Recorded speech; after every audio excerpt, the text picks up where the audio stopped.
Divorce doesn't only separate two adults, it reshapes a child's emotional world in ways many parents never fully see. The first thing Daniel lost was not his house, it was his sense of safety. He was 9 years old the night he realized love could live in the same room as silence, and silence could feel louder than shouting. The argument started quietly. It always did.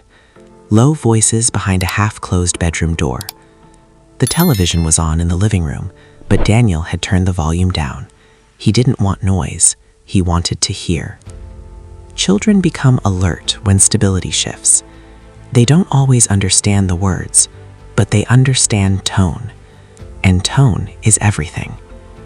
He sat cross-legged on the carpet, pretending to focus on his homework while his ears strained toward the hallway. His mother's voice cracked first. His father's voice followed, deeper, sharper. Then came the sentence that changed everything. "I can't do this anymore." The words were not screamed, they were exhausted, and exhaustion is often more dangerous than anger. Daniel froze. He didn't fully understand what this meant, but he knew it was something important, something breaking. That night, no one kissed him goodnight together. His mother came in alone. She sat on the edge of his bed and smoothed his hair gently. "You're okay," she whispered. It was strange. He hadn't said he wasn't okay, but somehow she knew. Or maybe she was convincing herself. Over the next few weeks, the house changed in small ways. His father spent more time in the garage. His mother stayed longer at work. Dinner conversations became short and careful. When one parent entered a room, the other often left. The air felt thin, like breathing required more effort. Daniel began experiencing something new, anxiety. He didn't know the word for it. He only knew that his stomach hurt more often. He started chewing his sleeves absent-mindedly. He checked the front door repeatedly before bed, making sure it was locked. Because when your emotional world feels unstable, you search for physical control. The official announcement came on a Sunday afternoon. They called him into the living room. Both parents sat on the couch, not touching. That was the first sign. His mother held his hand. His father leaned forward, elbows on his knees. "Daniel," his father began, "we've decided it's best if we live in different houses." Different houses. The phrase echoed in his mind. His mother quickly added, "But we both love you very much. That will never change." Children often hear the second sentence, but they feel the first one. Daniel nodded slowly. He didn't cry. Shock sometimes feels like calm. The following month, his father moved into an apartment across town. Daniel now had 2 bedrooms, 2 sets of pajamas, 2 toothbrushes, 2 routines. At first, it seemed manageable, even interesting. New environment, new space. His father bought him a new desk. His mother let him redecorate his room. Everyone tried hard, too hard, because underneath the effort was grief, and grief shows itself in children differently than adults. The first sign appeared at school. Daniel's teacher noticed he was distracted. He used to raise his hand confidently. Now he stared at his paper longer. His math grade slipped. Not dramatically, but noticeably. Academic decline after divorce is common. When a child's brain is preoccupied with emotional stress, concentration becomes difficult. Their nervous system stays on alert. Homework feels secondary to survival. Daniel didn't tell his teacher about the divorce. He didn't want to explain. He didn't want to see pity. So he said nothing. At night, sleep became unpredictable. Some evenings he fell asleep quickly from exhaustion. Other nights he lay awake imagining scenarios. What if his father moved further away? What if my mother met someone else and loved them more? What if he had to choose one parent? Fear of abandonment began building quietly. It whispered, "If love can break once, it can break again." A few weeks later, Daniel experienced something that embarrassed him deeply. He wet the bed. He hadn't done that in years. He woke up confused and ashamed. He quickly stripped the sheets before anyone noticed. But his mother noticed. Regressive behaviors are common in children experiencing emotional trauma. When stress overwhelms coping skills, the body sometimes returns to earlier developmental responses. Daniel avoided eye contact that morning. He felt small, smaller than 9. His appetite changed too. Some days he barely ate. Other days he overate at his father's house, especially when snacks were offered as comfort. Food became a substitute for reassurance. The emotional weight continued building, and soon it would spill over. The first time Daniel got into a fight at school, it wasn't because someone insulted him. It wasn't because someone pushed him. It was because someone laughed. A harmless laugh. 2 boys joking near the lockers. But in Daniel's ears, it sounded like mockery, like instability, like chaos. His body reacted before his mind did. He shoved one of them hard, harder than he meant to. The boy fell. Silence followed. Daniel's heart pounded wildly. He didn't even understand what had happened. The principal called his mother. Daniel has been showing aggression lately. Aggression. That's the word adults use. But inside Daniel, it felt like this. If I can't control what's happening at home, maybe I can control something here. Behavioral changes after divorce are common. Children sometimes externalize pain through anger, because anger feels powerful. Sadness feels helpless. At home, the tension continued, but differently now. No more shouting, just cold efficiency. His parents spoke through him. Tell your father I'll pick you up at 6. Tell your mother she forgot to sign the form. Daniel became the messenger, the bridge between 2 people who once spoke directly. Every message felt like a test. He began softening their words, editing tone, removing sharp edges. If his mother sounded frustrated, he would say, "She said it's okay." If his father sounded irritated, he would translate it into something gentler. Children placed in the middle often develop hyper-awareness. They scan for emotional danger. They learn to regulate other people's moods before their own. But in doing so, they suppress themselves. Daniel stopped sharing his real feelings. He didn't want to add more problems.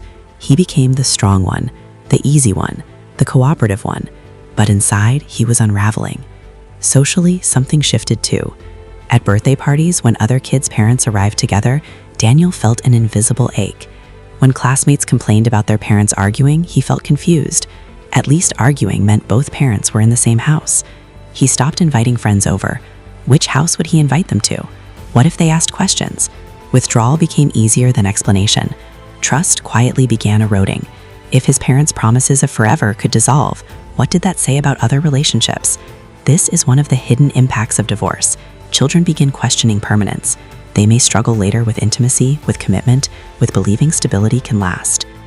The economic shift also became clearer. There were subtle sacrifices. Fewer outings, no summer vacation that year.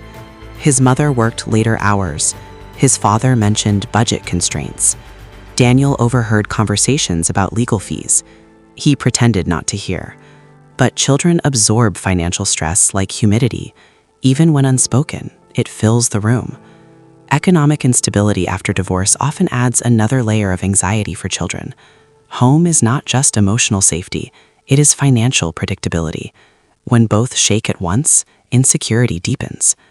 Sleep grew worse. Daniel began having recurring dreams. In the dream, he stood in a house with endless doors. He opened one. It led to his father. He opened another. It led to his mother. But every time he tried to bring them into the same room, the walls dissolved. He woke up sweating, breathing fast. Anxiety had become physical. Headaches, stomach aches, fatigue. The body keeps score when the mind cannot process fully. At age 11, something else appeared. Low self-esteem. He began comparing himself constantly. Other boys seemed confident, stable, sure. Daniel felt divided, like half of him belonged somewhere else at all times. He wondered quietly, was I not enough to keep them together? Children often internalize divorce as personal failure, even when repeatedly told it isn't their fault, because emotionally, it feels connected. If I were easier, if I were better, if I didn't need so much, maybe things would be different. By 13, adolescence amplified everything. Hormones intensified emotions already fragile. Peer pressure increased, identity questions grew louder. One afternoon, an older student offered him alcohol behind the sports field. Just try it. Daniel hesitated. For a brief moment, he considered it seriously. Not because he wanted rebellion, but because he wanted relief. Statistics show adolescents from high-conflict divorced homes face higher risks of substance use, not because they are bad, but because they are often managing unresolved emotional pain. Pain looks for numbing agents. Daniel declined that day, but the temptation revealed something important. He was tired of carrying invisible weight. The breaking point arrived on a quiet Sunday evening. Back in the car, back with his suitcase, back with the shifting between worlds. His father was driving, radio low, streetlights passing rhythmically. "Did you have a good weekend?" his father asked. Daniel stared at his reflection in the window. He saw himself, but not whole. "I don't like it," he whispered. His father glanced over. "Don't like what?" "Having two homes." The words trembled. "I feel like I don't belong anywhere. When I'm with Mom, I feel bad for you. When I'm with you, I feel bad for her. I don't know what I'm supposed to feel." Silence. Then more words poured out. "I try to be good so you won't fight. I try not to forget things. I try not to make anyone sad. I try to fix messages before they hurt each other. I'm tired." That word again. Tired. His father pulled the car over. For the first time, he truly saw his son. Not as adjusting, not as coping, but as overwhelmed. "Oh, Daniel," he said softly, "you were never supposed to carry this." And in that moment, something critical happened. Daniel cried. Not politely, not carefully. Deep, shaking sobs. The kind that release months of suppressed emotion. He cried for the arguments, the silence, the divided holidays, the shifting rooms, the feeling of being split, and most of all, the guilt. That night changed everything. Not the fact of divorce, but the awareness of impact. His father called his mother. They met. They spoke honestly, not about past failures, but about their son's pain. They acknowledged the psychological effects, the anxiety, the aggression, the academic drop, the regression, the withdrawal, the invisible guilt. And they made new decisions. No more using Daniel as messenger. No more subtle negative remarks. Joint parent-teacher meetings. Clear reassurance, repeatedly, that he was not the cause. Consistency in routines. Predictability wherever possible. Co-parenting with emotional intelligence.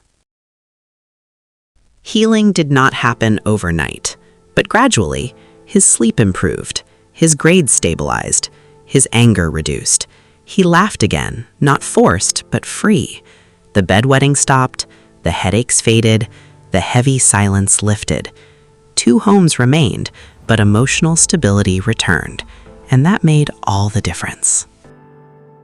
Daniel grew older, but his childhood never really left him. When love came, fear pushed it away. Will he repeat the cycle or break it? Subscribe to Sequence Show, like this video, and watch the continuation to see